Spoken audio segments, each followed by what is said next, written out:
How's it going, everybody? Welcome to Mystics Journeys Church. It's Derek and Dimitri right now. HB is coming a little late today. Yeah, he'll be here soon. Welcome. It's Five Agreement Friday and Five Ring Friday. It's all about the fives tonight, isn't it? Fives. Yep. Um, I'm excited. I don't have that book. I know you and HB both got it. I need to get down to Five Below. Yeah. So I was reading it today, and I'm halfway through. Wow. Um, I got tired, and I was starting falling asleep. It was boring, Yeah, I watched but some videos on it and got like a good overview, and it hmm sounds really awesome. So I'm gonna go get that book.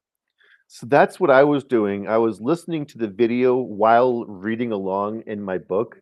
Yeah.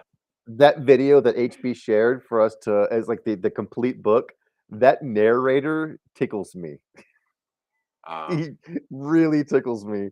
There was a part where he was reading, and I was like, it was just kind of funny, kind of like elementary school, like that was giggle giggle because so it didn't mean what it how it read, but kind of like like hey, he said ass. It says ass in the Bible, you know. But the narrator stopped for a moment and giggled, and I was like, this narrator, I like him.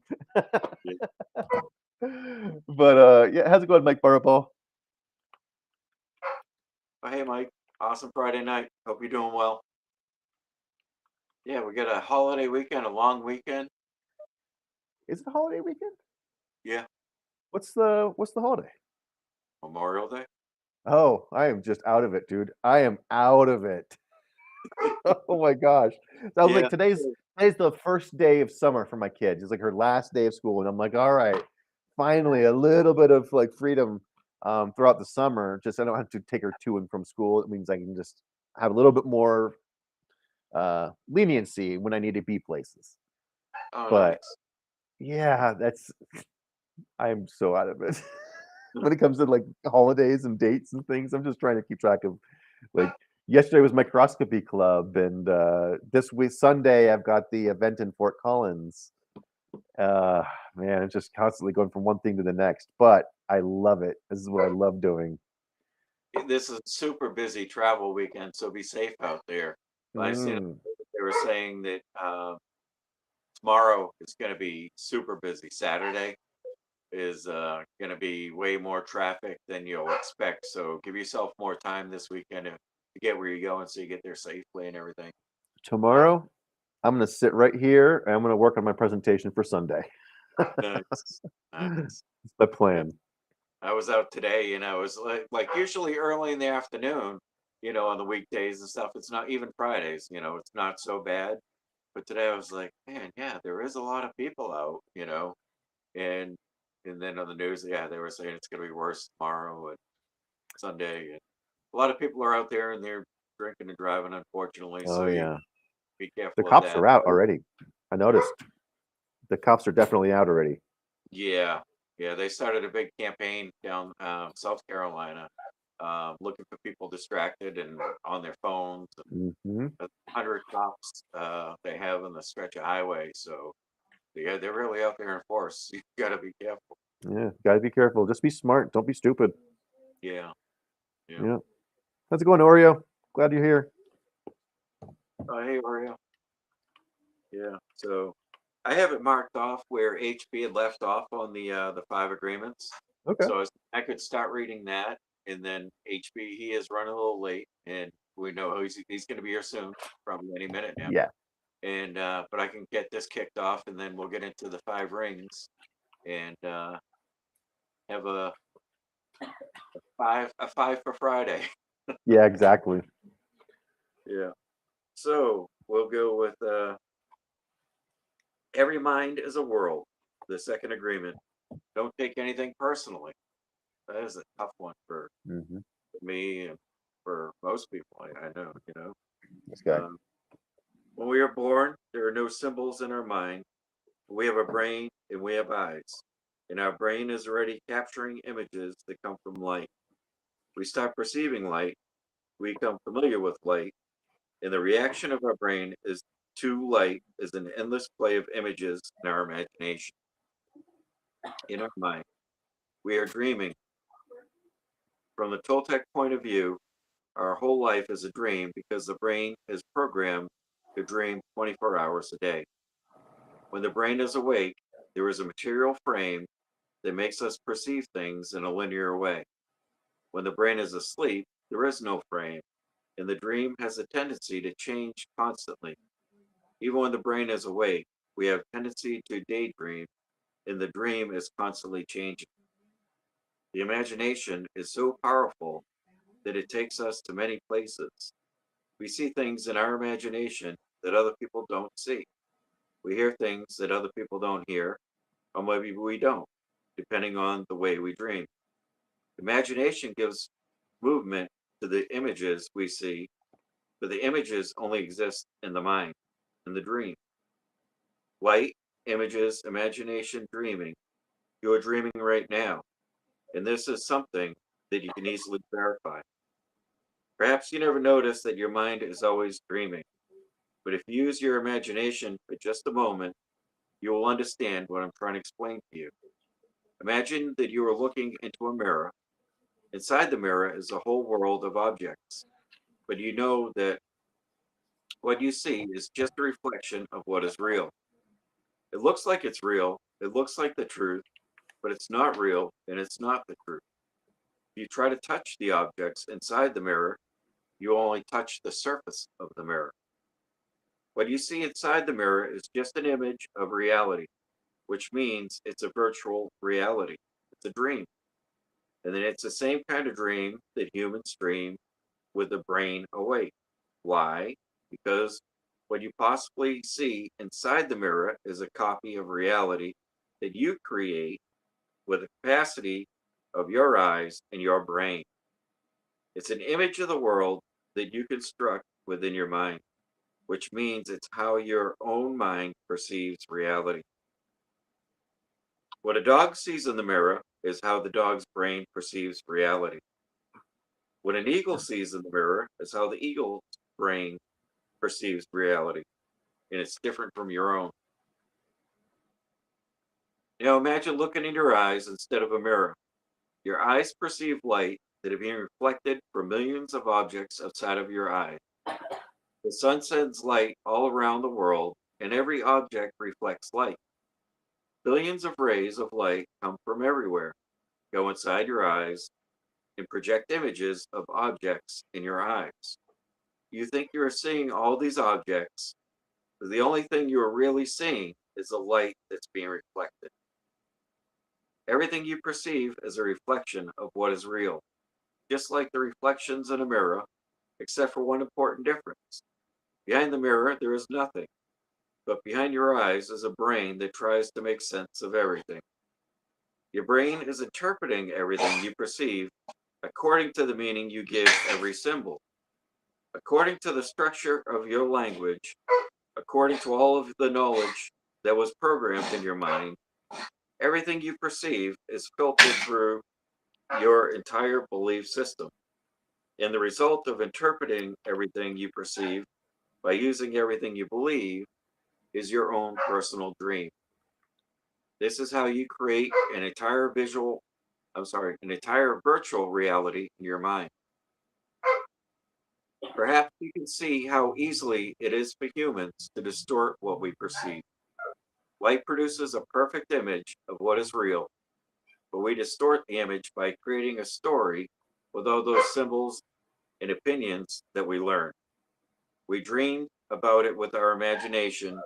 By agreement, we think that our dream is the absolute truth, where the real truth is that our dream is a relative truth, a reflection of the truth that is always going to be distorted by all the knowledge we have stored in our memory.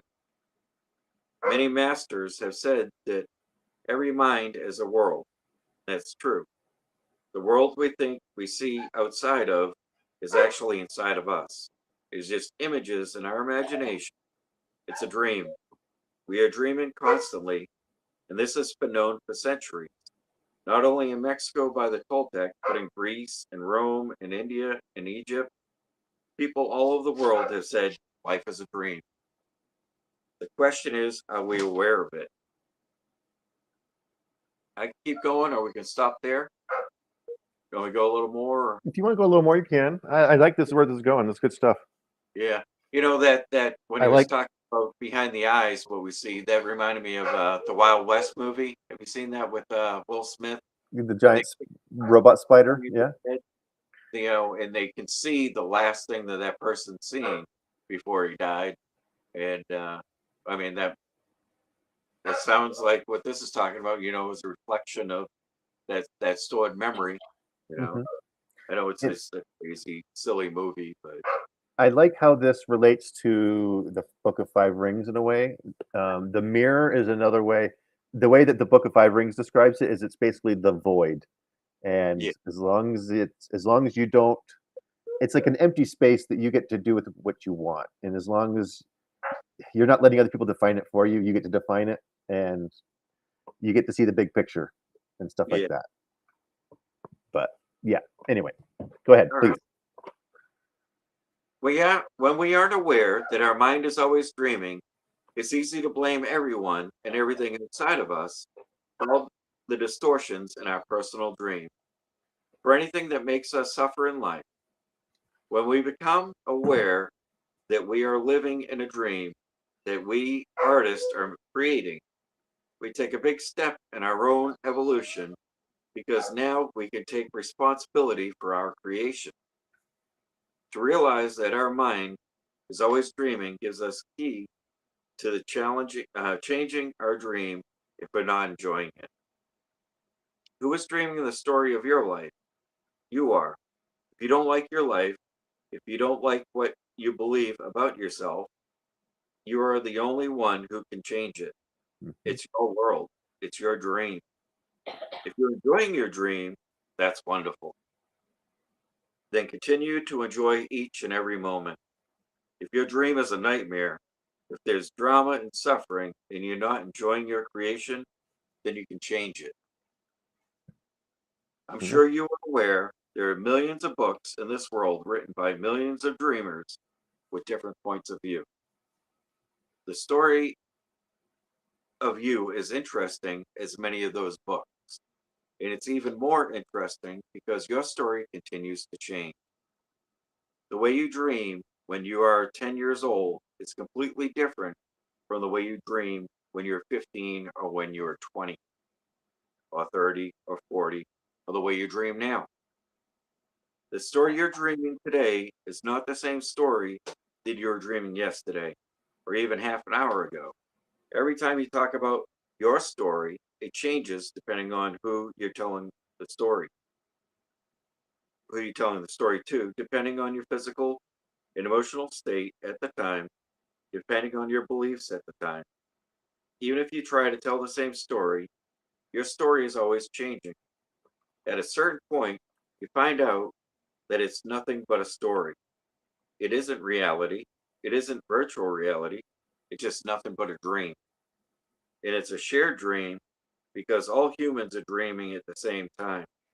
The shared dream of humanity, the dream of the planet, was there before you were born.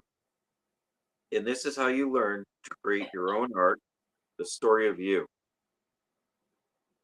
I'll stop there because that seems like a good stop point. Oh There's yeah. another one here. And, you know, I was talking earlier, and I was talking to my brother about how my dream had changed because I was saying, you know, like 15 years ago, I really wanted a bar. I wanted to own a bar. And now I don't even want to go in a bar. So it's like, you know, that has gone way, way different, you know. Hmm. But back then I used to go to bars and stuff and used to think, you know what this one's missing, you know, this one's we don't have this at the bar near home and stuff and like trying to think of putting like all these good ideas together to have a cool bar near the house, you know, neighborhood bar type. Um, now I'm just like, no, I don't even want to go there. Yeah, exactly. Can you think of something that you wanted, you know, 10, 15 years ago or 5 minutes ago that you don't want no more? Well, I don't know. My dreams just keep evolving. Like, for example, I've had so many different businesses over the years that I've tried to start up and just failed. Yeah. One of them was like a design company. Um, I partnered with a bunch of people that were mostly just a bunch of sales guys that, yeah, it just didn't work out. I started a dog cookie company. Um, Albert's Finest, mostly organic dog cookies. That idea kept evolving because I'm like, how do I get these cookies to people? My original idea was to sell cookie dough. So sell the cookie dough and they cut out the cookies themselves at home and bake them fresh. Oh yeah. Anyway, and then I did like my candy company. Um, I had an eBay business. That's where the Nerd Nature came from. Was my vintage toys. Was, show me what you're nerdy about, and I'll show you what makes you. Show me what you're passionate about, and I'll show you what makes you a nerd. And that kind of evolved into just Nerd Nature. Just kind of became who I am and who I always have been, and it kind of became my personality. But now I don't know, and as things happen, I don't really think about what's possible until it's presented. Yeah. I never thought that I would be leading a foray or multiple forays at the Telluride Mushroom Festival this year. And there's this famous mycologist that was using my pictures in her presentation a couple weeks ago, and I was like, holy crap, I took those pictures, and I'm just like, I can't believe how fast and how just the direction of my trajectory. And I didn't even think these weren't even really my goals. I just sort of just fell into it just by doing what I love. I'm like, I love mushrooms. I want to learn more about mushrooms, and I'm starting to surround myself with people that know more than me. And it just who knows where you're going to go when you start doing that. Um, I don't know if you really can plan for that. Who knows who's going to be in your life to help you get to where you want to be? And I don't think a lot of people even know what they want until they get it. Well, I mean, yeah, there's a lot of things that I think like that we've wanted and we've gotten, and then we're like, meh, you know. Yeah, Um, I was telling you I bought a CRV and meh. So then I bought a Ford Fusion like 2 days later because I don't like the CRV. mhm, So it's yeah. it's you think you want something, and I like CRVs for a long time, but then I buy it and I'm like, no, I don't like it. Living in the moment, um, without expectations, I think is the way. Yeah, Um, Not expecting anything, you won't be disappointed if it doesn't happen. yeah, But the yeah, moment you set those expectations, you're like, "Oh, dang it, it hasn't happened, and I thought it was gonna happen like a week ago. Where's it at? Ah." yeah, But, you're just, like, going with the flow, and you're like, "You know what? This is good. I enjoy this. I'm enjoying what I'm learning, and I'm having fun doing it. I may be tired, but, just rest up when you can." Um, that's all that really matters, I think, as long as you're doing what you love yeah, and staying in the moment. Don't get too far into the past or too far into the future. That's what messes with your head. yeah. I think the people that are excited about what they're doing and happy, that's where that saying comes from. Love what you're doing, you'll never work a day in your life, you Yeah. know. And if you're in a job that you hate, then you don't get it. You're like, how does anybody love doing this? But maybe that person had come from a different background. You know, there's probably people out there that have to do mycology stuff that hate it. There's like I know there's farms in Pennsylvania, and they're not as fun as like doing stuff that you're doing. You know, they're just commercially producing tons of Yeah. mushrooms. It's the Without same. thing. They're not putting their soul into it or their heart into it. Right. They're just doing Yeah. it because it's a way to pay the bills. Or, Um, even the kitchen. There's people that get a job in the kitchen because, it's a quick, easy job or whatever. But unless you're passionate about it, I don't think you're gonna excel. Like Gordon Ramsay. I don't know if he started off his career thinking that he was gonna rise as high as he did, but he has a passion. I You think know, sets the bar high for others that are around him. For I them bet to he did think he was gonna go that far just because I know how much of an ego he has. well All now, but do you Every think that chef ego I've was known a lot of chefs personally, one-on-one. yeah, Every single one of them have an ego, and they know it. yeah. Like, they don't But they his don't show like, "Oh, ego, yeah, like, yeah, I think I'm the he's earned greatest." I think he's earned his quite a bit, you know? Mhm. Um, And like you're saying, that's the problem with that show, like his show and stuff, is all those egos. Because for them to even make it on the show, like you got to be good.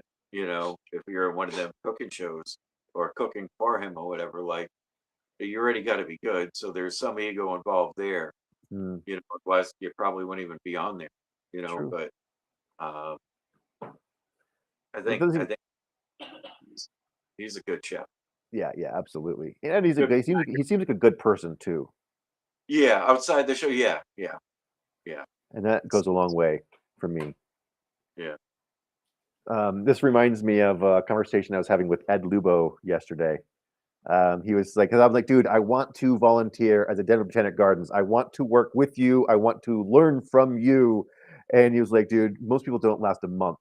People can't handle the monotony of just getting pictures of these dang spores and measuring your, like, we have a little measuring tool that like measures the how big the spores are and stuff, and like just it's just monotonous and it's boring. I'm like, dude, you have no idea. This is the one thing that I don't really have access to. Like, this is the one gap in my college that I need to learn as much as I possibly can. And he's been doing it for the past 20 years. Just every Thursday, he's in there all day, just doing microscopy for the Denver Botanic Gardens. And I'm like, dude, you know so much more than everybody else because you were dedicated and you were there every single Thursday. And I want to be that guy. What if I showed up 2 days a week? Yeah. Like, I could learn so much faster. But anyway, he's like, no, no, I don't think you got it. I'm like, Ed, I got this. I got this. But I don't know. I like how Ed and I already have a rapport because we knew each other like 20 years ago. We worked together. I was like, that's just so cool. Because he is a big deal in Colorado. And I didn't know it when I met him. I think I was saying this before that we started the show, but I had no idea that he was a president of the Colorado Mycological Society like 2 times before I even met him back in 2003. So I'm like, he was already a big deal, and I was bringing him my mushrooms, not knowing that he was like a past president of the Colorado Mycological Society. I'm like, oh, Dave, hey, Ed, what do you think of these mushrooms? Some random college kid. I'm like, now I'm going to be working. I don't know. It's he's going to be doing the ID table at the Telluride Mushroom Festival, and I'm going to be doing some of the forays. So people will be collecting the mushrooms with me, and then they're going with him, getting them ID'd. But I'll be IDing stuff on the fly too. But he knows so much stuff that I don't know. Like I don't hold the light to this guy. Yeah. Ex-Marine, so kind of like pops to be proud of that. He's like another ex-Marine. It's amazing how many Marines I know within mycology. A Wow. lot of Marines, specifically Marines, not Air Force, not Army or Navy. It's almost always Marines. It's interesting. I don't know why. I wonder there's something there. Yeah. Kim says something here. That looks good. I'm gonna bring that up. Kim says, do what you enjoy and are good at. Everyone is going to have bad days at work. Do your best to minimize them by enjoying what you do. Exactly.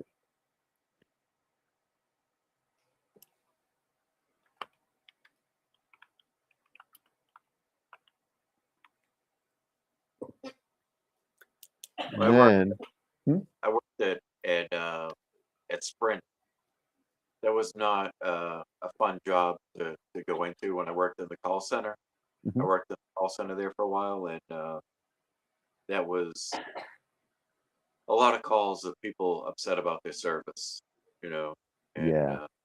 that was hard to get pumped up to go to work and listen to that, and then still try to meet sales goals and everything. Hmm.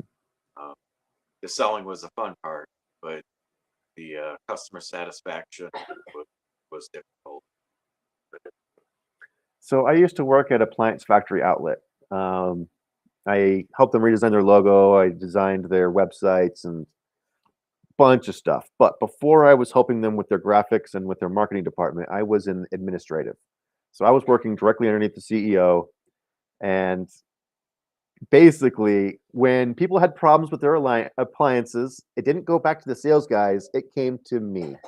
And if I couldn't solve it, I would forward it back to like the store where they bought their appliances, and if they couldn't handle it, I'm like, all right, hey Chuck, these people aren't taking care of the customers. What can we do? So I would like be talking directly with the owner of the company and like how can we take care of these people? But like, it's amazing how most of these people just want a little bit of help, and most people aren't helpful. Yeah. And if all you can do is just let them know that help is coming, that's usually enough. But it was a hard job. It was really, really hard because like every day you're dealing with people and like they just want their appliances to work. Dang it! And you're like, I'm just a dude working in the office. I don't know what I can do for you, but like I'll do my best. That was probably that was my last job before I went, AWOL and lost my mind. Yeah. Um, Before I started, like, you know what, I'm gonna run my own businesses. I'm gonna work for myself. I can't work for somebody else anymore. Appliance Factory Outlet. That was the straw that broke the camel's back. I had an eBay store for a while too, and I enjoyed it. I was selling records on there, Mm, uh, and I had a ton of records, and it was weird though because sometimes I would have say 10 copies of the same record. I list it one week and it would only sell for $4. The next week it would sell for $51, and it was mhm. but then I would go and I'd message the person that bid $50. I'm like, hey, you want it for 50? And then the person that bid 49, hey, you want it for 49? And get some sales that way too. And then the next week I listed it goes for 3.99 again. Yeah. So unpredictable. That's one of the reasons why I couldn't handle the eBay stuff is I keep listing stuff every day and then like I'm only a fraction of it is selling every day. And I'm like, I'm just keep doing this work and it's not selling. But the things that did sell, I'm like, finally, I sold this plushie for $50 to somebody in Australia and they paid up for shipping. Or whatever it was, a random mug or something like that, so that someone really wanted because it was vintage and they don't make it anymore. And my favorite mug, it just got broke. Right. Yeah. A lot of strategies. Toys that are discontinued. That was the bulk of my sales was kids shows that got discontinued, and yet you can still watch them online. And the kids want the toys, and those toys sell for a lot of money because they Uh, don't make them anymore, and they're only in the store for like a couple months out of the year. yeah. And better than video games, better than anything. Old toys from little kids shows, you would never expect. Yeah. Yeah. But Those also, I'm reruns like, could I help, love huh? the vintage ones. Yeah, that's my Yeah. soft spot. Yeah. There's a lot of 20 toys years. that we had as kids that would be cool to still have. Oh yeah. Uh, like that Millennium Falcon action figure holder. It was like a Oh yeah. Falcon that opened up and you could put all the different action figures in there and stuff. Because I was a little Star Wars nerd. I was a little kid when I went seeing The Empire Strikes Back and stuff, Hmm. in the theater. And then, a little bit older, I love the Ewoks. Oh Uh, yeah. really Uh, cool. Wicket the Ewok. He is the Ewok that everybody loves. Let's see. We got Mello's here now too. Okay, how's it going, Mello?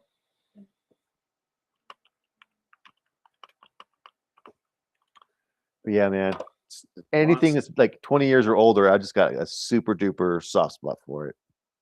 Love it. Love it, love it, love it. Like trolls, you name it. Those toys. It's just hunks of plastic, really. I keep telling myself, I'm like, it's this the stuff isn't actually special. It's just hunks of plastic. yeah. But it's hunks of plastic that makes me smile. So it does make a difference. I like going into the Goodwill and checking out the toys because that's where I found a few of the vintage toys that I have, like that Matchbox car thing that I showed that one time. I Hmm. got that at Goodwill for only a couple dollars. That's It was awesome. something that I had when I was a kid.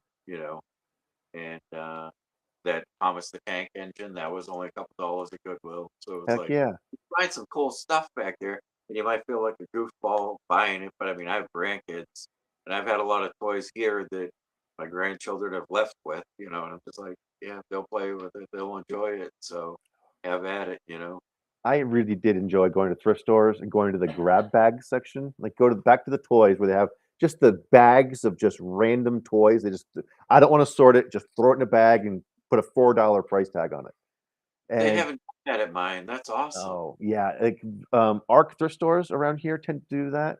But like there was a lot of toy resellers around when I was doing it. So a lot of them would just rip open the bags and take the toys they want and leave the rest. And I'm like, you jerks. But Yeah.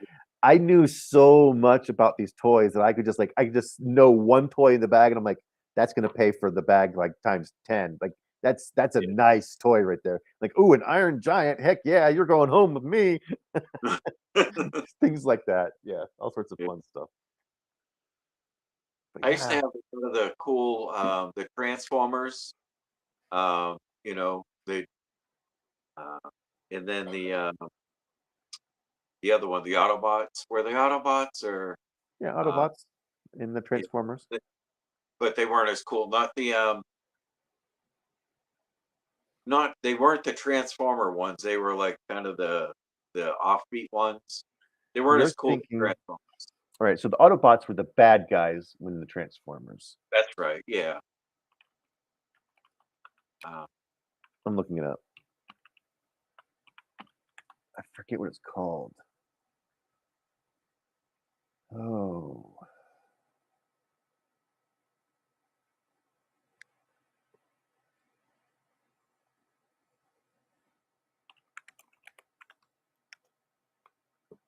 they had a cartoon as well, but it wasn't nearly as popular as the is it like Transformers. GoBots or something like that? GoBots. I think it's GoBots. Yes, it is GoBots. Yeah, yeah, yeah. American media franchise that was a line of transforming robot toys produced by Tonka in 1983 to 1987. So they would be Hasbro's direct competitor at the time. Yeah. GoBots. But Transformers were so much cooler. Oh yeah, easy. How's it going, HB? Oh, cool. He's here. Yeah, he's just gotta flip that switch. I don't want to flip it at the same time. So when I flip it on, he flips it off at the same time. It just makes a mess.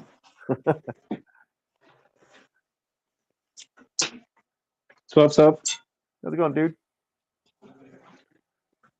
Cowabunga. Good to see you. Oh, I think I'm frozen. Hold on. Can you see me? Yes, Yeah. we can hear you and see you. I think he just can't hear us. No, I can hear you. Okay. I just can't see anything. There we go. Caught up. Got my crazy hair as always, Don't Well, even have to fucking try it. show's Just, already over now. I don't know what you guys want to do. If you haven't oh, read, I guess we can read or we whatever. haven't talked about the 5 rings yet, just a tiny itty bitty bit. But I want to know what you want to talk about with the 5 rings.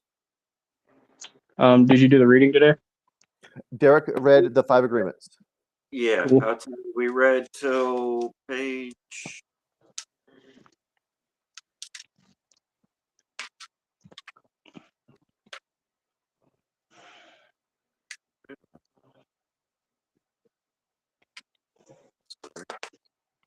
Yeah, fuzzy indeed. How was work, HB? Yes, sir. Good. Good. Work went well. Yeah. Good. That speaking of the Book of the 5 Rings, that video you sent me earlier, it was like a couple hours long. I got halfway through, so I'm halfway through my book. I was reading. It was really, really nice because I could read my book along with it because it was like almost word for word. But there was this one section. That narrator was very. I like that he didn't over edit his reading because it was very, very natural. Because when he gets to a certain spot and he kind of chuckles to himself, I was like, "Oh my god, that was funny." I'm not familiar with what you're talking about, man. Okay, well, there's this part. I'm gonna actually read it right here because I did write it down. It's in the section about to stab at the face. Yeah. To stab at the face means when you are in confrontation with the enemy, that your spirit is intent on stabbing at his face. Following the line of the blade with your point of your longsword, if you are intent on stabbing at his face and body will become writable. Yeah. Yeah, exactly. And this is what it's hard for. I know this is going to be the difficult thing for a lot of people to swallow. This But- isn't exactly where I want to start with this, but it's about acting without anger and without attachment and without fear. And a lot of people, they're like, well, that's sadistic. That's evil. It's like, no, it's not. It's not evil or sadistic unless you're acting upon it that way. So in that video that you shared, as I was reading along with him reading, he reads that line, his face and body will become writable. And he just goes, and he laughs to himself a little bit. And then he continues. And I'm like, oh my God, dude, that was funny. He goes, yeah. That was funny.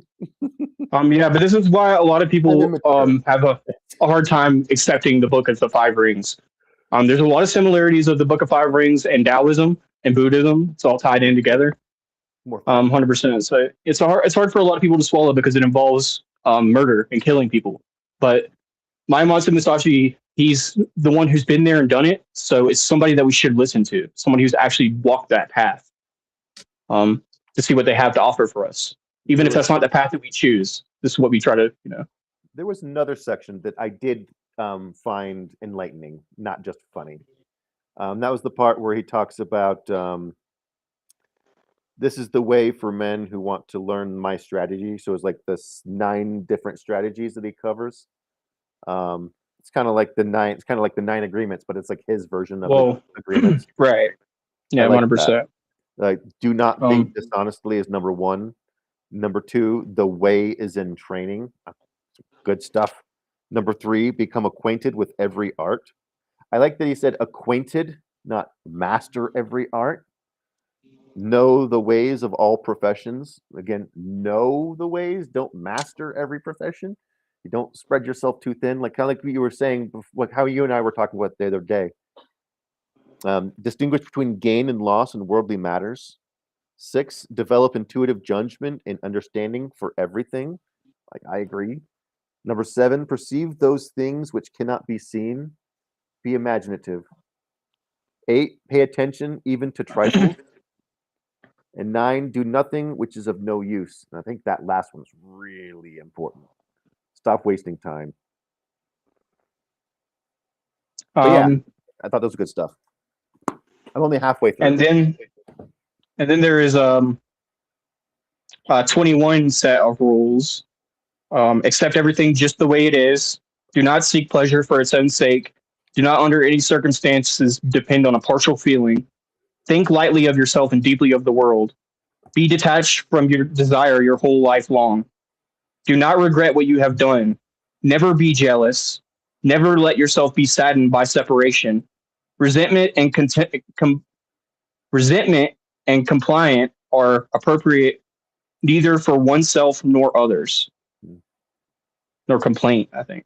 Yeah, complaint, sorry. Do not let yourself be guided by the feeling of lust or love. This is super important. It's important to remember. We cannot love blindly and love always because that's not always the answer. It says, don't let yourself be guided by lust, the feelings of lust or love. He talks in the book about how we shouldn't let our soul control our body and we shouldn't let our body control our soul. And all things have no preferences. Pops talked a little bit about this, about not having preferences. Super important. Yeah. Yep. There's a lot of similarities with the Taoism here. Be indifferent to where you live. Do not pursue the taste of good food. Do not hold on to possessions you no longer need. Do not act following customary beliefs. Do not collect weapons or practice with weapons beyond what is useful. Do not fear death. Do not seek to possess either goods or fiefs for your old age. Respect Buddha and the gods without counting on their help. You may abandon your own body, but you must preserve your honor. Oh, that's one of my favorite ones. And never stray from the way. And that 20th one goes back to all the other ones, really. Never you may abandon your own body, but you must preserve your honor. So no matter what happens, never sell your soul, never sell out for less, never be a piece of crap. Always do things in the name of righteousness and honor. Right now, no, that's what you're reading and what we're talking about. We're talking about the Book of Five Rings by Miyamoto Musashi. Yes. Musashi, yeah. Miyamoto Musashi, yes. I'll read a couple more quotes from him just to get everybody a little bit acquainted with Miyamoto Musashi. Please say again. Please do. Yeah.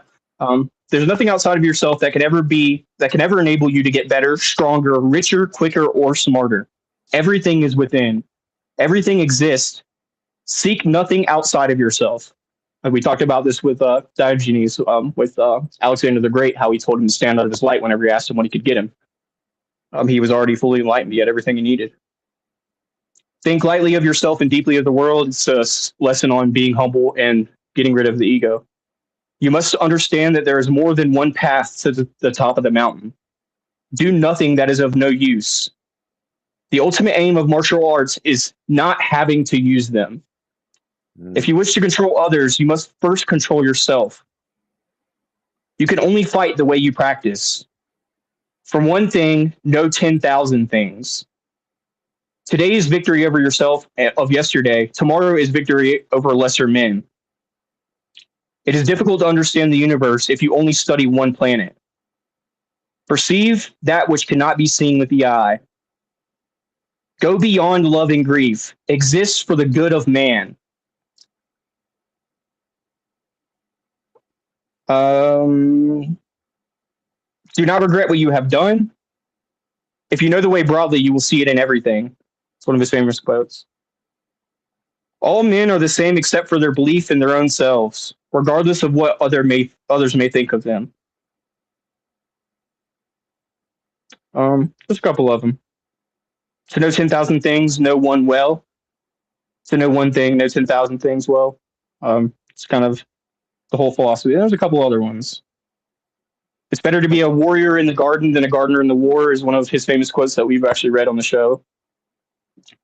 And that's kind of really the whole premise of this here, is that it's better to be a peaceful person who has the ability to be able to protect themselves and use strategy if they need to, rather than to be somebody who is unprepared in a situation like that. Because if you're a gardener and you learn how to use your spade as a weapon, it keeps you safe. But and vice versa, right? If you're a warrior who only knows how to use a sword, you limit your abilities. But Nerdy, I know. Did you read the Five Rings all the way through today? I got halfway through. So I finished the ground book and the water book, and I still need to read the fire book and the wind book and the void, I think. Okay. Something like that. And yeah, we'll get into that in just a minute. And I kind of like the way that you're doing it. The way that I recommend everybody to read this book is to read the book all the way through, and then to go back and do what Miyamoto Musashi says, and to study this word by word. It's best to read a sentence of this, ingest it, and then go back and try to decipher what he's saying. He says here that, like a trooper, the carpenter sharpens his own tools, and he carries his equipment in his toolbox and works under direction of his foreman. He makes columns and grinders with an axe, grinders with an axe, and shapes floorboards and shelves with a pane. Underline and highlighter. Everything. I read it once and I go back through it and just start highlighting. It says here that he cuts fine open work carvings accurately, giving an excellent finish, and his skill will allow that. And as his skill will allow, the craft of the carpenter. When the carpenter becomes skilled and understands the measures, he can become a foreman. The carpenter's alignment is having tools which will cut well to make small shrines, writing shelves, tables, paper, lanterns, chopping boards, and pot lids. These are all specialties of the carpenter. These are similar for the trooper. You ought to think deeply about this. To attain the lost my place here. To attain the attainment of the carpenter is that his work is not warped, that joints are not misaligned, and that the work is truly plain so that it meets well and is not merely finished sections. It's essential that if you want to learn this way deeply, consider the things that are written in this book one at a time.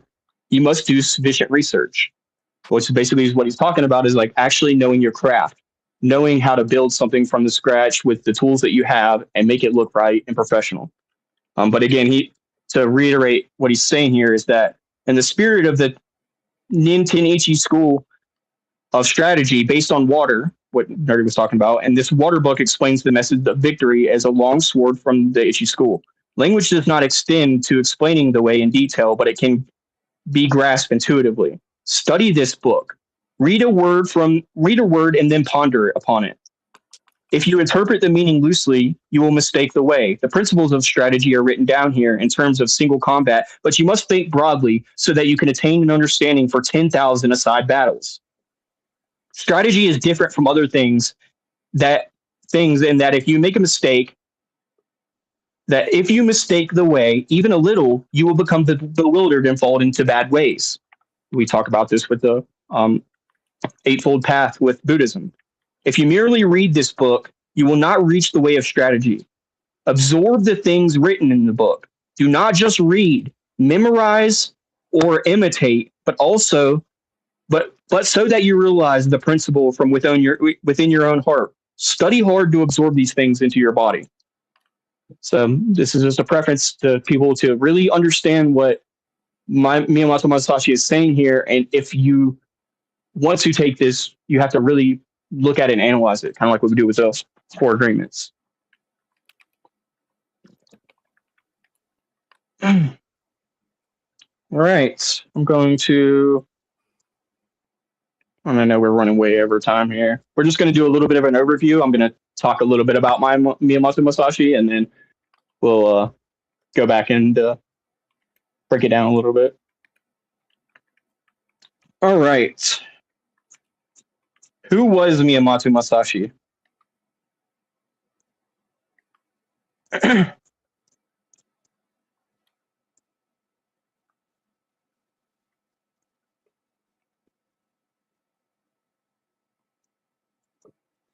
Miyamoto Musashi was born in 1584 in Japan and is one of the most renowned samurai swordsmen in the history of Japan.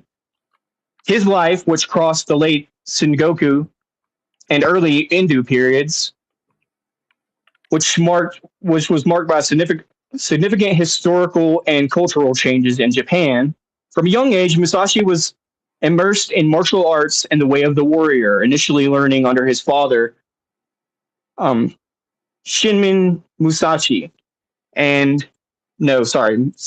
Moon Ice. Oh gosh, Moon Ice, I guess is how you say this. An accomplished martial arts artist and swordsman. That was his father. Musashi became a ronin, or masterless samurai. A life of duels and strategy. After learning from his father and maturing into a man, Musashi's life became a series of duels. He is known to have engaged in over 60 duels, many to the death, in which defeating many of the popular masters of the time. His most famous duel, a legendary battle against Sasuke Korojo in 1612, is particularly famous in Japanese history. Through his fighting and adapting, Musashi developed the Niten Ichi-Ru style, or the 2 heavens as one, a distinct approach of swordsmanship that involved the use of 2 swords at the same time, like we were talking about with Leonardo and Ninja Turtles. Generally, one standardized size katana and the other was a shorter. Jesus, bear with me. Wakizashi as the sword. He was a philosopher and an artist, and outside the world of martial arts, Musashi was also a philosopher. Musashi also made something clear in his writing. He authored the Book of 5 Rings, which we've already touched on. I'm going to go back and read what they've touched on.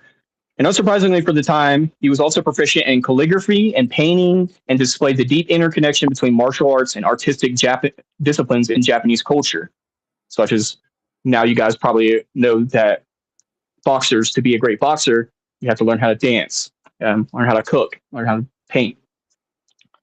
As we'll come to see, Musashi believed that learning one discipline, we can strengthen all others, regardless of if you're a combatant artist or not. He is now a cultural icon in Japan, revered not only as a warrior, but also as a philosopher and a strategist. And he's been the subject of films, cartoons, and TV shows for decades. And again, I think this is hard for a lot of people to face. People don't want to face fear or death or killing or murder. But to me, it's not something that I fantasize about. It's not something that I think about. I wish to never go my life killing anyone. But I think it's important for us to not be fearful and turn away and choose love just in the name of fear. We can't just say, I choose to love everything and love everyone all the time, no matter what, because I'm afraid of the counter, which is murder, death, and it's attached to things like anger and hate and greed. This is the problem with war today, right? Most war that are fought are based on greed and envy and what can I get out of this? But we have to remember that that's not our karma yoga. Trying to fight with expectations of winning is not our karma yoga. HB, do you remember there was a guy that went into the woods to live with bears? He loved bears, and he was trying to educate people that bears are not that dangerous. Did he get eaten by a bear? And he got killed by a bear. So Yeah. I mean, like you're saying, love is great, but you can't always love. And you can't, man. Bears, whatever, people, humans. Yeah. Caution. Absolutely. Yeah. And that's the thing. We should, when people, I'm not a hero. I'm not going out in the streets and with my katana and slicing people. But if people do, we have to keep in mind that they are doing it in honor. They're not doing it like, I hope to kill you and your whole family. They're like, if you're going to try to attack us, I'm going to have to end your life, and it's going to be honorable. I'm going to respect you as a human being and know that just like the bears, that it's just your nature, but we cannot let you come in here and kill all of our people. Yeah. But again, that's the difficult part about this conversation for people to swallow. It's like, we talked about this in the Bhagavad Gita, like where does the line draw? Like, where do we say we've had enough? We're going to put our foot down and we're going to stand up. We're going to send our heroes out there to go stop these people at whatever cost. And again, it doesn't necessarily have to relate to fighting or murder. It can relate to our everyday lives. Bear spray is not going to kill them, but it's certainly going to keep them away. Right, which works for a bear. But when we're talking about human beings, when people can get together and then they can, that's different. That's exactly right. We were talking about bears. Yeah, metaphorically, I think. But, yeah. But if bears had any consciousness like a human being, they could get every bear that there was, and they could run in town and do a lot of damage before we would even be able to do anything. And they don't even have weapons. Good. So it's important to remember that. That's what Miyamoto Musashi talks about, how we can defeat one person can defeat 10,000 men. Down, man. Kiss your given the right. Yeah.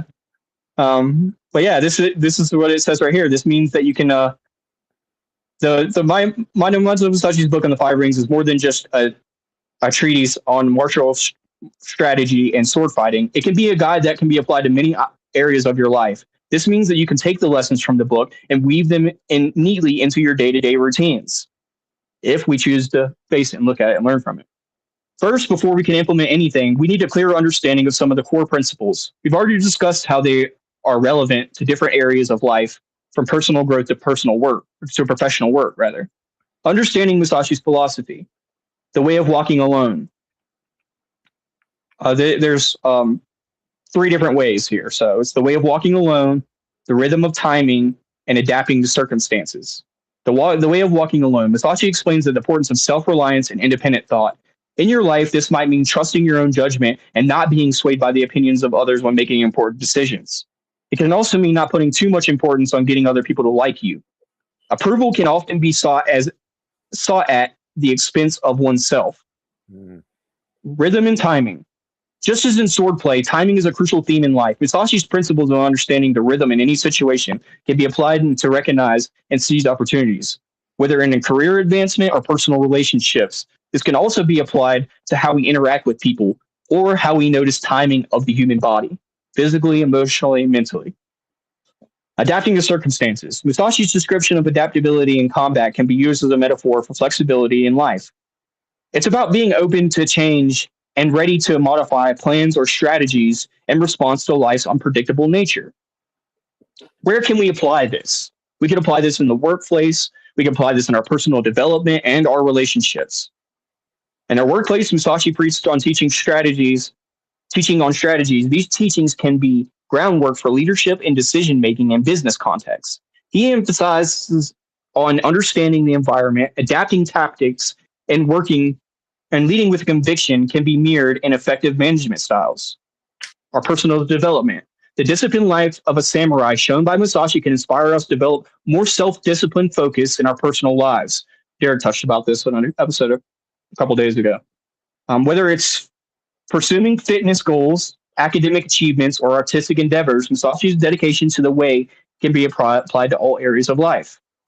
And how does this help our relationships? Musashi's respect for his opponents and acute awareness of their movements can teach us the value of empathy and understanding in our interactions with others. I know it seems counterintuitive, but it can teach us empathy. Recognizing and respecting different perspectives can lead to a more harmonious and productive relationships.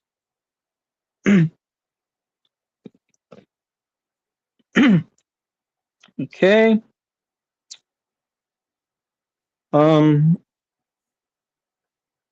I have a ton more, but It's Friday night. Why not? Go for it. Well, yeah, I think this is great. That's way deeper than what I read earlier. It goes so much further. I think it's interesting because I think people could take this and spin it to try to use it for their negative agendas. Miyamoto Musashi did it, so we should too. But what he's trying to teach us is that what's good for one person isn't good for us, that we need to listen to our own selves and our own tuition. And look, death and murder is a really tough thing. But the reason why we're having this conversation right now, the reason why we're all able to get together and collectively have this conversation is because some hero out there keeps these streets safe for us to be able to do this. And yes, there's a lot of war that goes on that involves greed and money and power. Lots of it, most of it, I would argue. But that's not what we're talking about here. We're talking about honor and virtue. Those things are not honorable. That's not the way of a warrior. Musashi talks about this, the way of the merchant, the way of the artisan, the way of the farmer, and the way of the warrior. To be a warrior is to act without anger, without hate, without righteousness, to be able to do the thing that you need to be able to do to defeat your enemy without any emotions attached to it. It's our karma yoga. A real warrior would never fight in the name of money or greed or power or expecting to win out of a debate. Miyamoto Musashi talks about how when you're in a battle, you should fight as if you're already dead. And I like that because if we just equate that to our everyday life and take the battle and the fighting out of it, we should live every day like we're dying, like we're already dead. We should live like today is our last day. And that will push us to go even farther, be more disciplined, and try a little bit harder to be a better person every single day. This is great.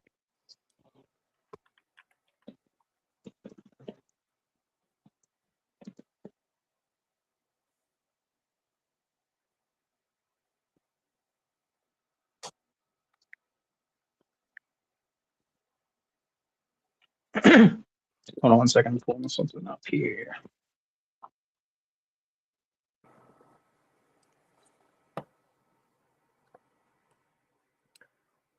I like how a lot of this five ring stuff is appears in Ninja Turtles.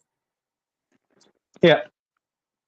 There's a character in the Ninja Turtles. He's a rabbit, and he's actually named after Miyamoto Musashi. Correct. His name is, what was his name? That rabbit. He's like a samurai rabbit, and he has the two swords, like they describe in this book. Oh, let's see. I just live in a world where murder doesn't equal bad. And we live in a world where we grow up and we idolize these people like the Ninja Turtles and superheroes all over that kill people. And we're like, oh, these are good people. Well, we're right. They are good people. So why don't we look at this and try to figure out Like what is the thing here? What are they trying to accomplish? Do they have killing in their blood and they just like to kill, so they're the ones who are chosen to do it? Or is it bigger than that? Are they just a regular person who's learned that to do the right thing isn't always the easy thing? You know? So the character in the cartoon is Usagi Yojimbo, but in the comics, his name is Miyamoto Usagi, Yeah. and he's Named a after Musashi. he has the two swords, the long sword and the regular sword. Correct. Just like he describes, like all of his fighting techniques talks about using those two swords, just like he has in the front cover here. Well, it does, but it also talks about how he doesn't favor any weapons. He chooses to not have a favorite weapon, and that he can pick up any weapon and use it if he needs to. He also describes how the long sword and what do you call it? He just calls the other one just a sword. How those forget are what it's basically called, really, actually. really good in close quarters, and it's like it's the most universal of all the weapons. Yeah, man. It's important to remember. And even if you're never considering having to get in a fight, or even if it's not something that you think about, it's something you should contemplate. Like, how would you react in a situation like that? Are you even prepared for that? Maybe you don't want to be prepared for something like that. Maybe you're the type of person, you're like, if they come here and try to take my stuff and kill us, I'm just going to let them do that. But there are people who aren't going to let that happen, and they're the Ninja Turtle people, or, you know, the Marvel characters of the world. They're going to do whatever it takes to keep everyone safe. And they're going to use these strategies that people have talked about in these you have books. to become the shredder to keep people Even if safe. you have to. And as long as you're doing it without hate and anger and I'm going to fucking kill you and all of these attachments of winning and losing and any of that, as long as we're not doing that, then I think we're doing the right thing. Lead the foot for a cause of good. Fight Yeah, like 100%. getting on the yard and it's starting to rain, right? Mhm. Yeah, kind of. The fight that they were talking about in here was most famous duel. He paddled to go have a duel with somebody who was a top samurai warrior. I'm not remembering their name, but he used his oar that he paddled there with, carved it into a sword, and killed the dude with the sword, the oar sword that he made. And he started to use this because he said that people, no matter what their skill were, even if they were some of the best samurais, that his skill was just better than theirs. So to level the playing field and make it a challenge for himself, he would use the wooden sword. And it's people have so much confidence. People are such Dunning-Krugers. They think they know everything about a topic, but you throw them into the fire and they don't know how to handle it. They make mistakes. They slip up. And it's that one thing that can really, one slip up that can end your life. And it could ruin, we might not be here having this conversation if it wasn't for somebody like him who was a hero fighting for what's right.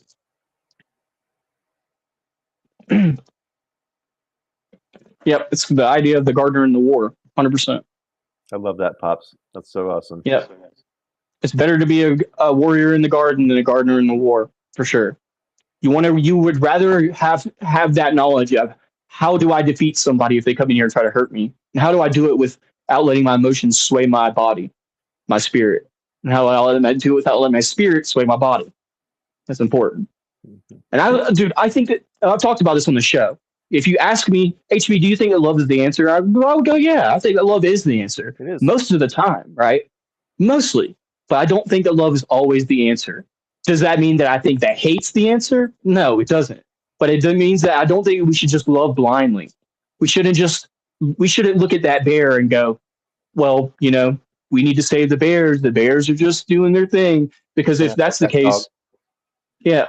And the way I see it, as long as people are living their lives and not interfering with anyone, you can do whatever you want to do. You can go jump off a building or do crack or whatever you feel like doing in your life. It's your life, live it. But the second that you interfere with other people, there has to be a hero to step up and say, we are not going to tolerate this. We're not going to let it happen.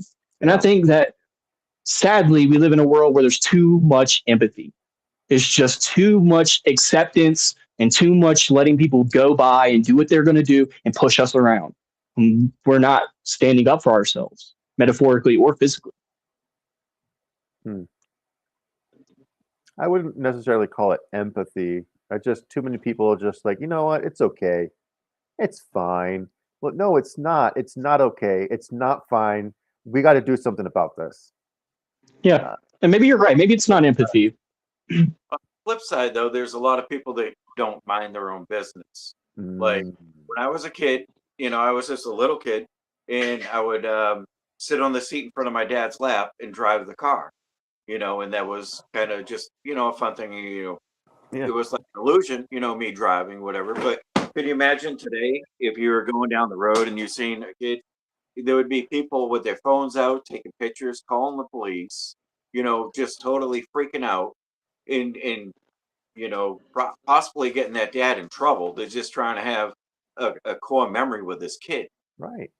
but you can't do that anymore. See, It's I Yeah. think people are throwing attention to the wrong things, freaking out over the wrong things. Yeah, bro. I I would think you're agree. making a great You point, know, and it's like the you say, exact stay in opposite. your lane. You know what I Yeah. mean? The things that we were able to do before, you can't. So Too many And people are love to trying blame the police everyone media. else.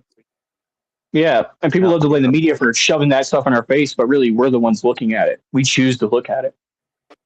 And that's why I think this is hard for people to face because you're asking people to look at something that's not pretty, to death or murder or fighting.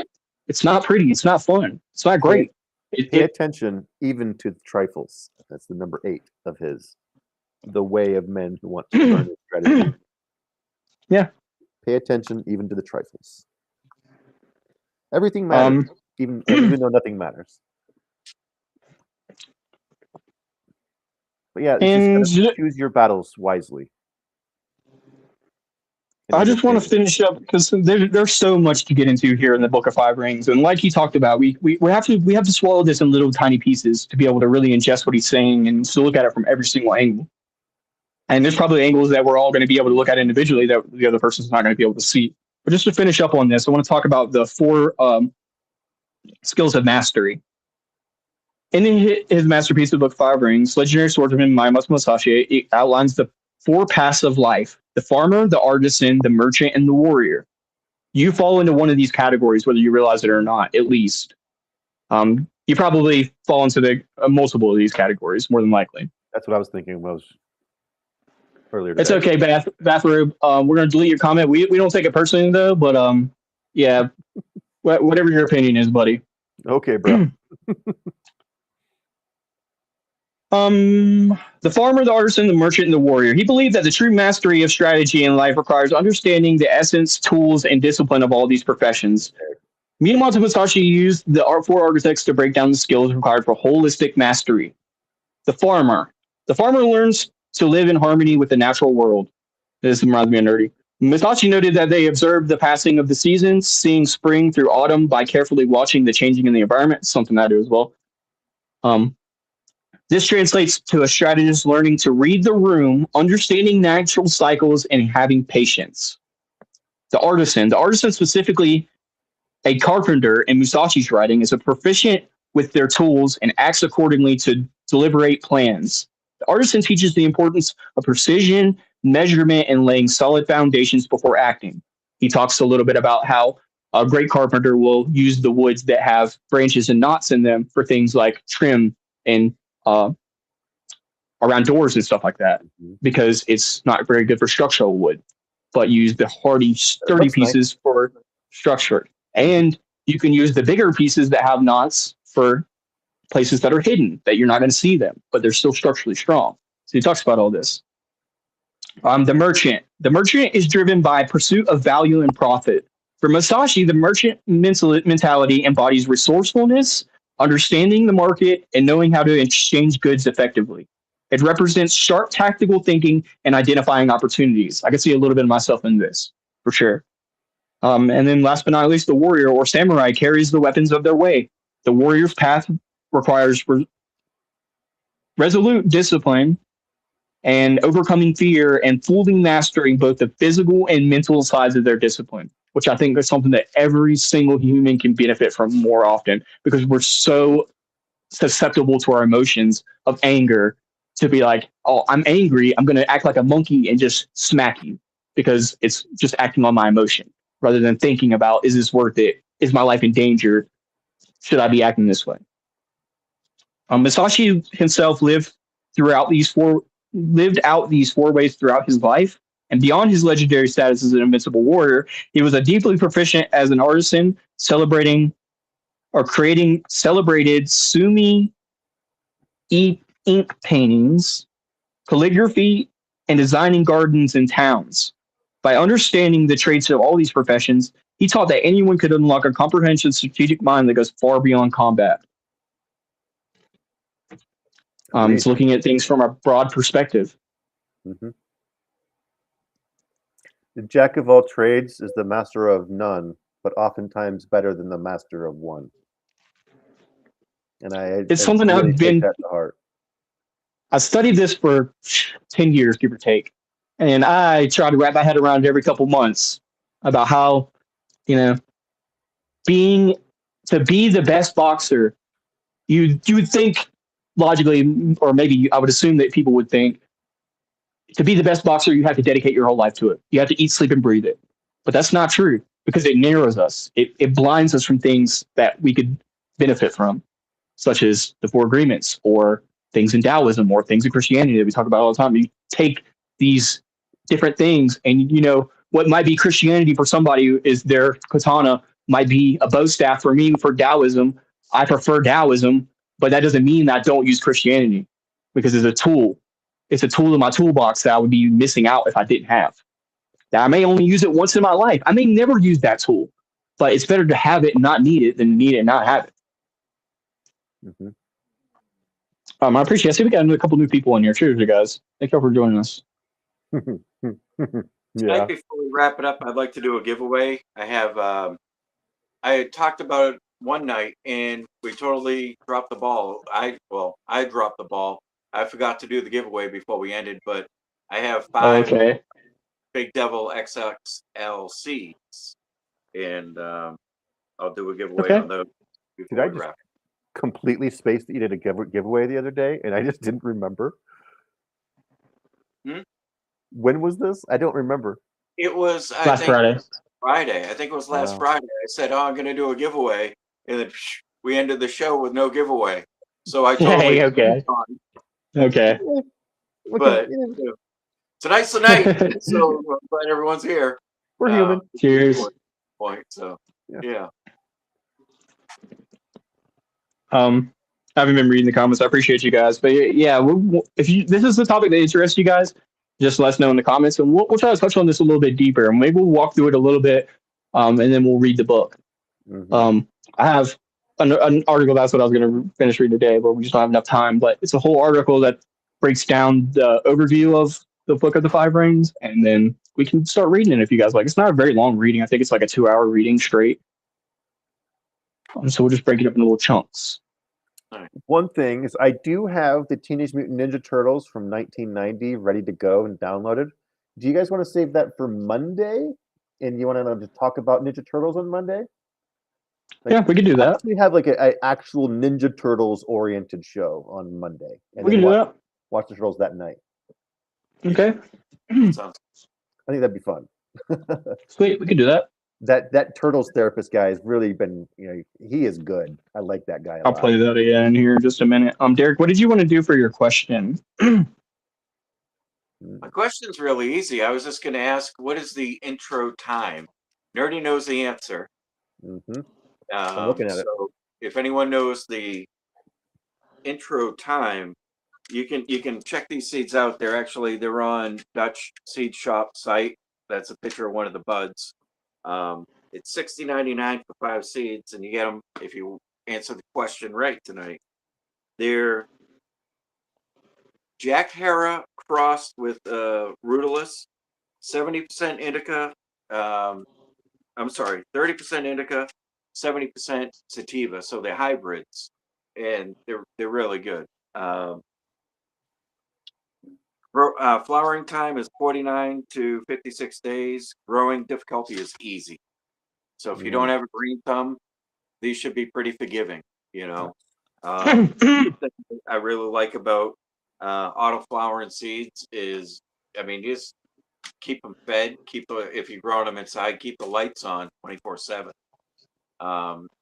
Sometimes you can give them I'll do a 4-hour break, but they'll handle 24/7 light. So, autoflowers, people have different opinions on them. I like them. I'm not a real connoisseur. Well, I haven't smoked in a while, but I haven't smoked in a while, and Before that, though, if you told me it was autoflower regular, I I wouldn't have been able to figure it out. But if you guess right and you win and you want to pass it on to someone else, you're welcome to do that. I'll just make sure you let us know in the comments who you'd like to pass your win to, and be sure we get the address, and we'll get them on the mail. El Rapido.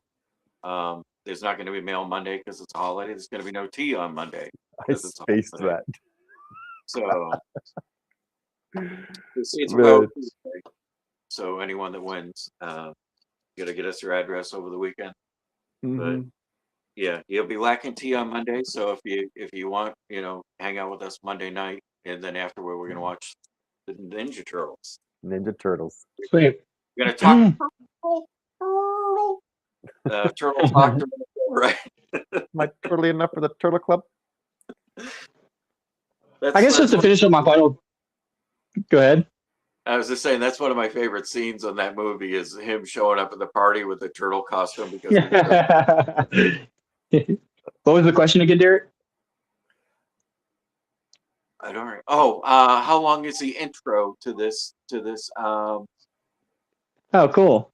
We play So- at the beginning every episode. We play an intro, showing our beliefs and Secret. everything. There's a little Yeah. timer in the corner, so if you see it when we first start, it'll tell you exactly how long, how many minutes, and how many seconds. But yeah. How long is our intro / outro video?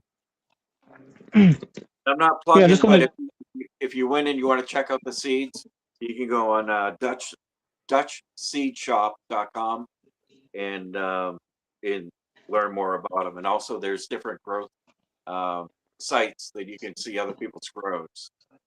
Cool. And get Very tips, cool. how to maximize your yield.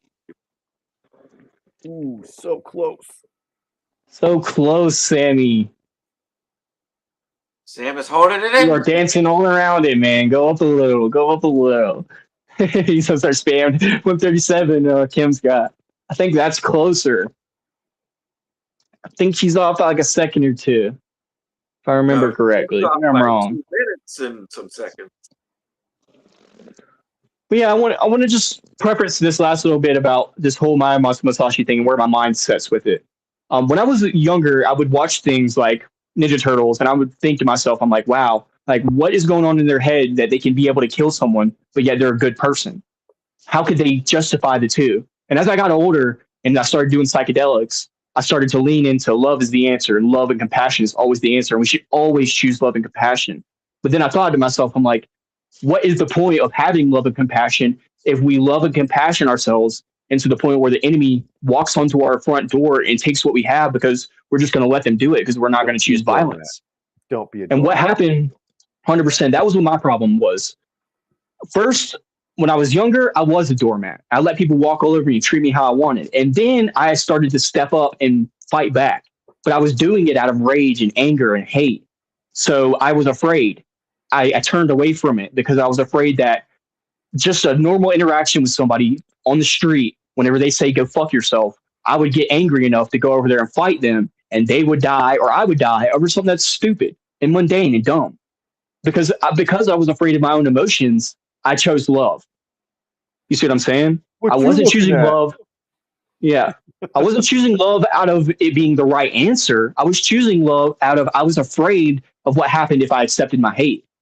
So that's all I'm trying to enlighten people here is that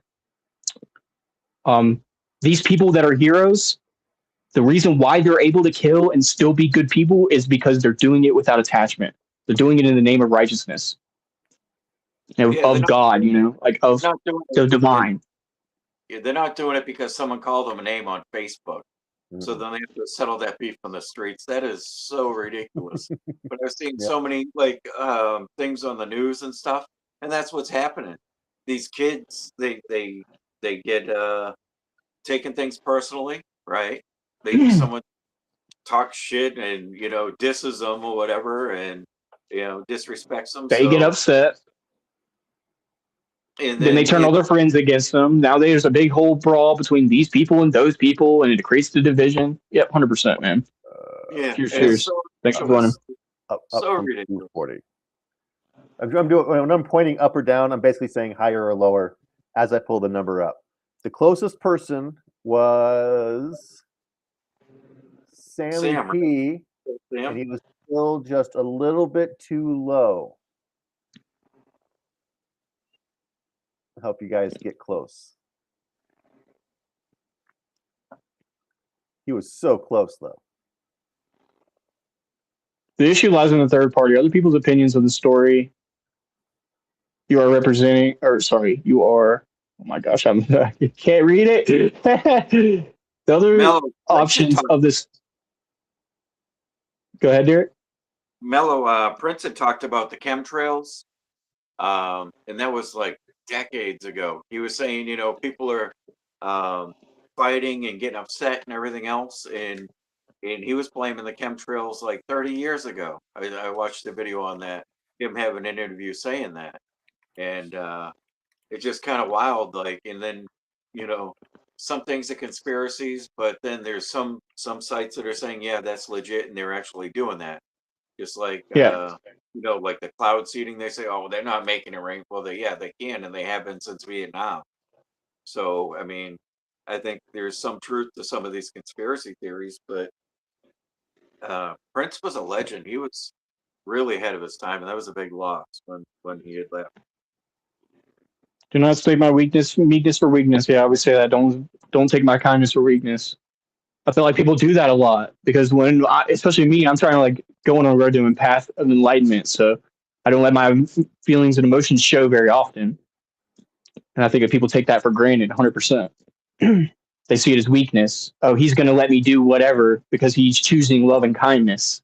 And these are the people that narcissists pick out and see as a victim that they can prey upon. Because, they're no matter what I do to them, they're going to choose love and compassion. I could spit on them, punch them, shoot them, spill their stuff. What are they going to do? What are they going to do? Kindness takes so much more strength because it's so easy to tell someone F off and everything else. But to be able to sit there and, and to look them in the eyes and be like, listen, I don't have any hate for you. I have love for you, if anything. But if you try to kill me, I'm going to end your life. And that's going to be this. You can go meet God and talk to him about it. Or obviously this is the way that my Muslim Musashi talks, but this is the way this equates to life, right? No matter what, as long as you're doing anything that doesn't literally physically intrude on my life, I should be able to let you do whatever you're going to do. What you say can't affect me. Your thoughts, your ideas, they can't affect me.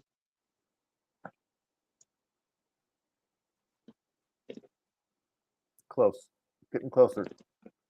So close.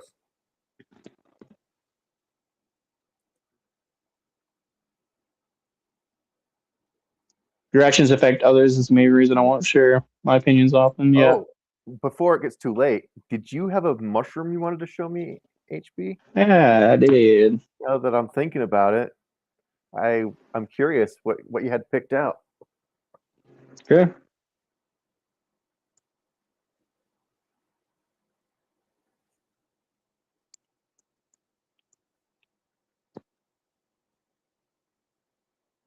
Oh, and while we're talking about mushrooms, Rocky Mountain Mush Fest is July 16th to 19th, 2026, 4th annual out in Colorado City. I hope you guys can join us. Please join us. If you guys are new here, we're going to have a Mush Fest. It's an event people can meet up and talk about psychedelics and sharing the sacrament, if you will. It's going to be the 16th to the 19th in Colorado City. Just reach out to us on mysticjourneyschurch.org or into our links in the socials to be able to get information on that. Mm-hmm. Yeah, that flyer is amazing, isn't it? Pretty cool. Appreciate you guys joining us. mysticjourneyschurch.org for our website for all our new people here. Make sure you hit the like. We appreciate you all for being here. We do this Monday, Wednesdays, and Fridays. Bible studies on Tuesday with Derek, and I have a show called Riffing with HB on Thursdays and Saturdays.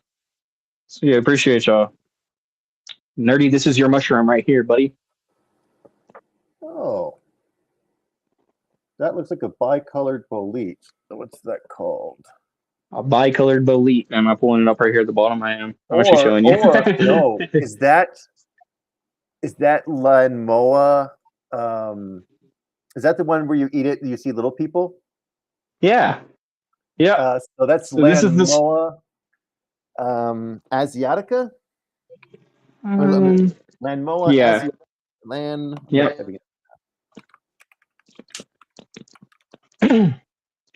Yes. It is the mushroom. It's a hallucinogenic bolete mushroom. It's reportedly known for making people see little people on this mushroom. It's a crazy phenomenon. And people are kind of wondering if seeing the little people is just a side effect of the drug, or if it's allowing people to tap into an unknown realm of elves and dwarves or whatever, right? I almost thought it was this mushroom instead.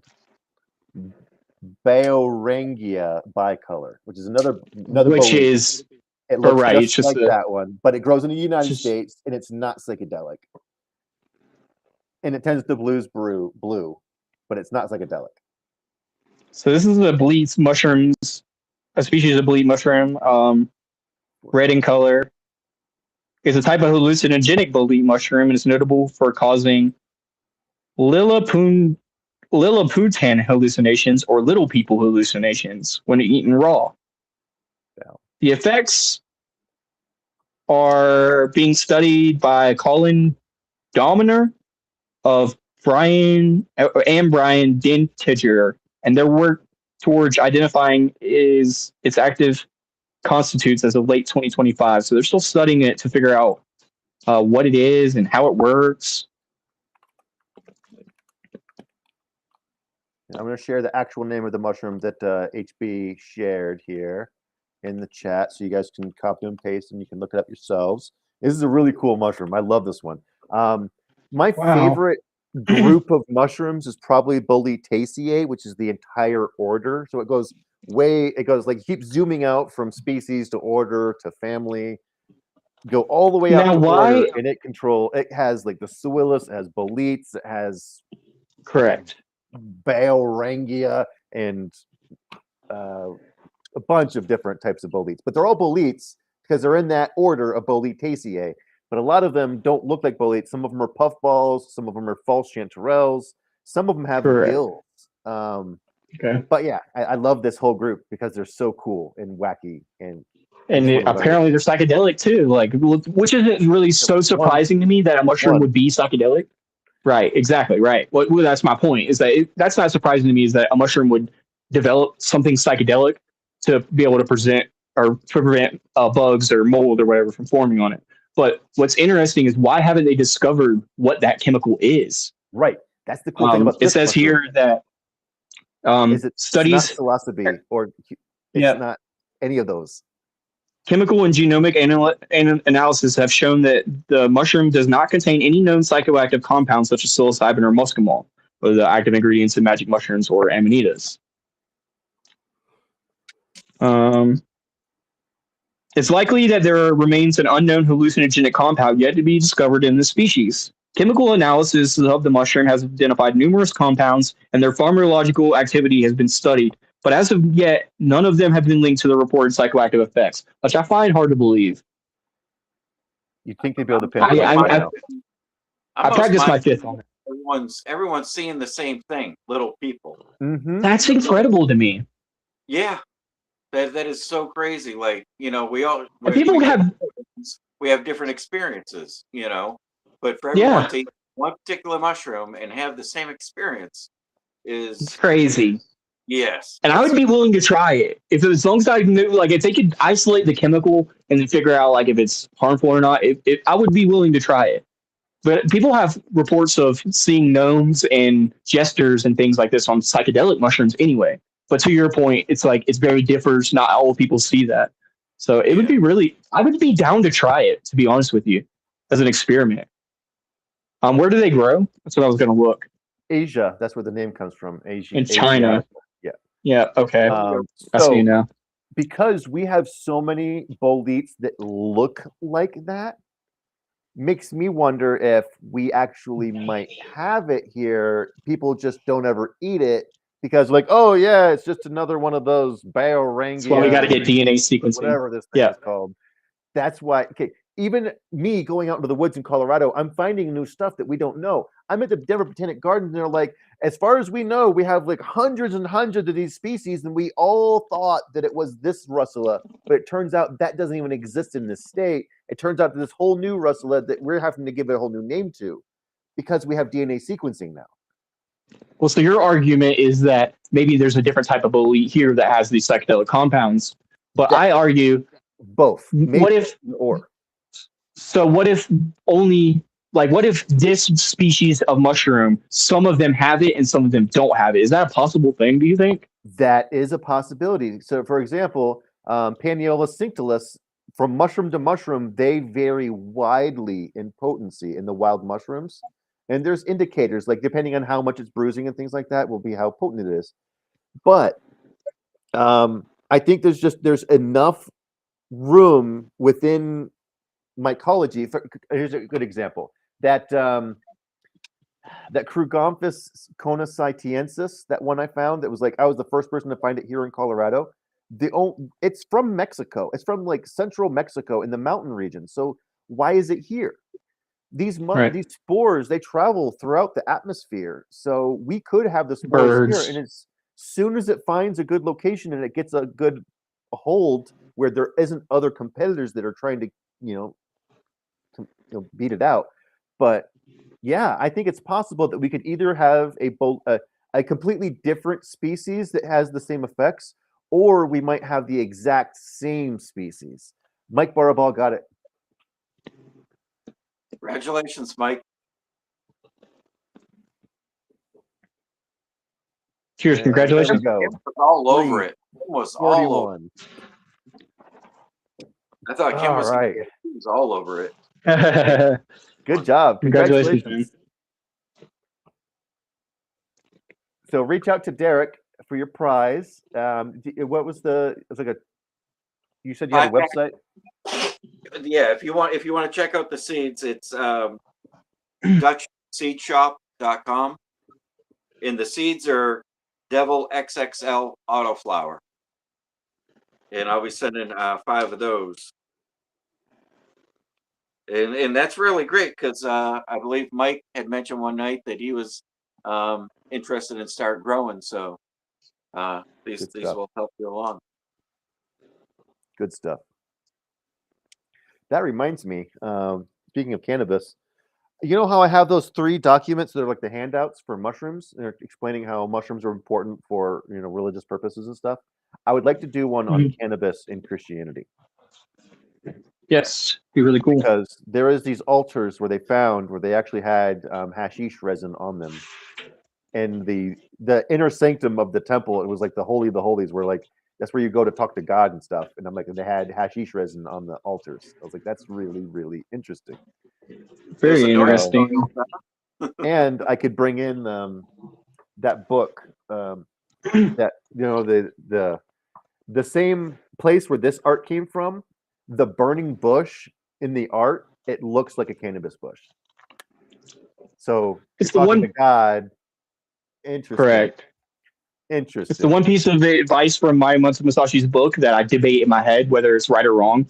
The abstinence of pleasure or drugs or things like that. Because I could see his sentiment. Like, it's kind of like once you get the message, hang up the phone. Like once psychedelics teach you the thing that they need to teach you, which they don't have to, like it could be any life experience they could teach you. You've already learned it. You don't need it anymore. But that being said, these psychedelics, drugs, cannabis, mushrooms, all these different chemicals have been the door for normal people to access God, to be able to show them, hey, this is what God and spirituality looks like. Take that back with you and use it as fuel to learn. So maybe he's right in the sense that eventually you don't need these drugs, but I think that they can be helpful tools. I think it really, really helps. It's like a shortcut. It's not everybody needs it, but some people really need that push to get over the threshold. And then once they see it, they're like, "Oh, wow, this is." I was skeptical. I was skeptical about all of this, and now I'm experiencing it. and I think So it brings people back to spirituality. 100%. And I could you're argue to already you, thinking nerdy. When I build my houses, I build them with a rock and a nail because it makes me practice patience and timing, and it's going to be a lot longer of a process. I can think it through. So for me, it works. But for you, you'll never build a house if you have to use a rock to do it. I'm just speaking metaphor. I'm using you as an example. Yeah. But if I gave you a nail gun and said, "Nerdy, build my house now," now you have the motivation to do it because you're using the tool that allows you to be able to do it. And then you can learn how to use the rock later on after you've used the tool that will help you and motivate you to be able to do something. I think that's a I good think it point. also depends. I think it depends though on the why you're doing it, the intention. If you're doing it for spirituality, then you may have that. But if you're doing it for pleasure or to get effed up, you know what I mean? That contradicts with what the Bible says about staying sober. So like when I took a large dose of mushrooms before, I told you guys, the devil showed up. I didn't expect um, anything positive to come out of it because that's not what I was seeking. Mhm. I wasn't seeking anything negative either, but I was doing it to have fun, to have a good time, and to get a big trip under my belt, and Yep. Yeah. but like if you have the same beliefs I do, then you're not going to have. I don't think you're going to have uh, the spirituality aspect when if you're doing it to have fun and not seeking spirituality, because that's Yeah. like that's and that goes against what you believe, so why would something positive come out of it like that? You know what I mean? Like if you're robbing a bank, Jesus ain't going to show up and help you rob the bank. You know what I mean? Because it's wrong. So Yeah. kind of the same thing. But if you're doing it for the spirituality and enlightenment, and not just to have a good time, you're seeking answers. Then I think you'll get some answers. But Yep. to do it the other way, I don't think so. But I'm So I wrong like what he about says about do nothing of no use. Do nothing as which is of no use. Because a lot of times we'll just do things for the fuck of it. We'll just smoke another joint for the fuck of it. We're not using it spirituality or for any Or purpose. Or we'll keep just eat another scrolling. snack for the fuck of it. Right, 100%. We're not even hungry. We're just eating, or we're not. We're just doing things for pleasure, sex, or Yep. drugs, just out of the pleasure reward system. And it's exactly what he talks about in the Book of Five Rings. And I'd love to get further in this, break this down with you guys, but yeah, so we can't let our spirit control our body, and we can't let our body control our spirit. Right? We have to keep those things in line. We Yep. talk a lot about the physical, mental, emotional balance. And that's how you stop resorting to drug use. Is because you're using it as a tool, but you're not using it as a crutch. Yeah. I could still fight my samurai battle with my bow staff if I have to, because I'm proficient. I could still build my house with a rock if I need to, because I've learned the tools of my trade. So it's just literally switching over. It's just as simple as that. But if you've never done it, it's going to be really super hard. Yeah. Cool. We appreciate you, man. Appreciate everybody. Y'all, we'll see you. Actually, I got Saturday tomorrow for Riffing with HV, and then we'll see you guys Monday. For Mystic Mondays, we're gonna do the Ninja Turtles on Monday, and might even finish up that little bit of reading of the Five Rings. We'll see. That's why I plan. I think we can postpone the turtles because we're gonna finish the Five Rings. Sweet. It's All cool. the same show, just a big whammy. It's gonna be awesome. For tonight, I can replay that comedy special unless you have something else. I didn't have anything planned except for that, but I figured if we have more Five Rings, we can save it. Cool. Yep, we'll do it like that. And then if you guys want, I'll do the part 2 of Shane Moss comedy stand up. We watched Dose 1 about a month ago, so the Dose 2 just came out. I know there's a couple people here that wanted to see it that didn't get to see it. It's about 40 minutes long or so. So if you guys want to come check it out over on Discord after the show here, well worth it. Come see. It's all psychedelic based comedy. Yeah, it's super hilarious. I love how Cool. his intros and outros to before he's doing a stand up and after the stand up, it's actually in some of the separate rooms that if you've ever been to Meow Wolf in Denver, you will recognize some of these rooms. Like, holy crap, I've been there. That's the Spore Theater or whatever. That's cool. Yeah. And the He does laundromat just psychedelic around the comedy corner. intelligently. Like he reminds me of George Carlin. You know, it's like it's not just comedy; it's like a brain fuck kind of. You know, Yeah, he's giving you something you can something to work think with. about. Yeah. Yeah, dude. And even if you've never done these other psychedelic, like if you've done mushrooms but you've never done DMT or ketamine, he talks about it in a way that's still like super relatable and easy for you to wrap your head around. Hmm. So it's pretty cool. Thank you guys so much for joining us. You guys stay tuned for the agreements in the outro. Reread it and then remember to practice the agreements as well. We'll see you guys later. Bye, everyone. Have a great night. Yeah. Congratulations again on the win, Mike. Yeah, congratulations, Mike Barbell. Thank you everyone for playing and being here.